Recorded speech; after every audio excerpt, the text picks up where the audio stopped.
So I'm here with Dan McLaughlin.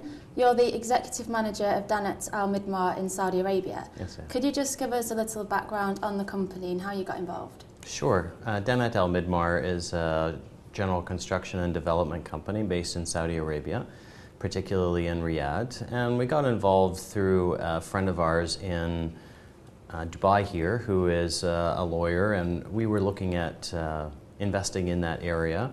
So he ended up providing us with an introduction.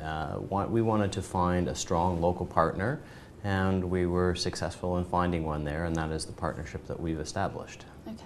So what sort of business are you concerned with in Saudi Arabia? Well, we're focusing on the housing market. It's a very dynamic market. There's plenty of opportunity and growth there. And so we're trying to focus on the areas where we think have the most potential, which is in the middle-income housing sector. Okay.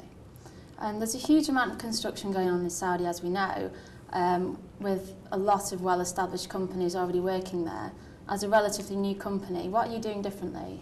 Well, what we're trying to do is differentiate ourselves by bringing in new technologies into the marketplace. There are an awful lot of very good companies there, and there's an awful lot of very interesting technologies that are being developed outside of the market. So what we're looking to do is bring some of these technologies which will allow projects to be completed better, faster, and cheaper. Okay. There was a recent report by CB Richard Ellis that said Saudi Arabia may be heading for severe social problems due to a number of factors, mainly delays in establishing the mortgage law, high birth rates, rampant land speculation and lack of affordable housing. Is the situation in Saudi a real cause for concern? Well, I wouldn't comment on the social aspects of it, but there are certainly some key issues that need to be addressed there. One of them is definitely the mortgage law. It's been debated for many years now, and according to all the pundits, it's going to be established soon. So that is something that has been put off, and there is concern, I guess, in the various aspects of the government about how to implement it.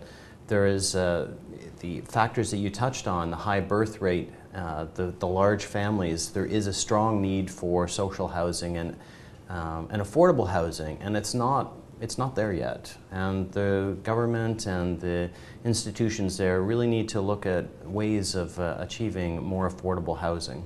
Yeah, one of the statistics I heard was there was 1 million new homes needed by the year 2014. Do you think that's realistic? Do you think that's going to happen? Or? Well, it's a significant number. No, it can't happen. There just isn't enough momentum within the industry. In fact, I think if you were trying to build 1 million homes right away, what ended up happening is you had significant inflation. And one of the big challenges actually isn't so much on the actual building cost, but the land costs. And there's been an awful lot of speculation in amongst the Saudis who are trading land, causing the land values to go up, and therefore making the homes actually unaffordable for the people who originally it was intended for. So it's a challenge that needs to be significantly addressed. What you see is a lot of high-end housing, but what you're not seeing is a lot of the affordable housing. Okay. And are there any other markets in the Middle East you could see the company tapping into? I know there's a lot going on in Egypt as well.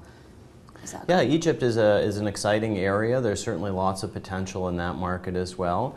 Even in Dubai, there are still some sectors that have been overlooked in the boom. Not that we're particularly active here, but in each of the markets there are segments where opportunities still exist. And we would certainly be looking at Abu Dhabi as one potential place. Oman is another exciting place. Oman is much more quiet. It's not something that's really achieved a lot of headlines, and yet it's a very steady growth opportunity where we think that there is lots of potential. Okay, and what are you hoping to achieve at Cityscape this week? Well, it's a great networking opportunity. It's a place where all of the industry people come together, and it's a great networking, and there's deals to be had and people to be met.